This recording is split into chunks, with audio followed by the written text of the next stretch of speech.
we can see a really dramatic change has emerged on the left of the left-right scale. For the simplicity of the slide, I've only focused on voters who are economically on the left. That comprises almost half of the population, actually, which people do find surprising. And what I've got here is the 1997 election and the 2019 election.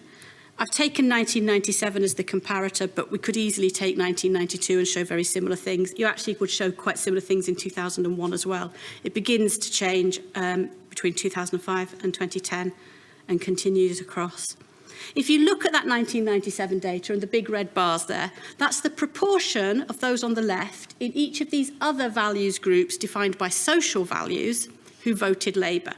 In 1997, if you were on the left economically, it did not matter what your other values were.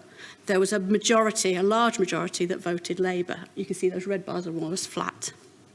Look at the 2019 data. By 2019, it's just no longer true.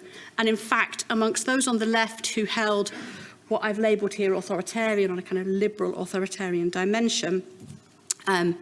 Sorry, can we just explain that? I can explain it, yes, sorry. I'm so used to talking about it, I just assume everybody knows what it is.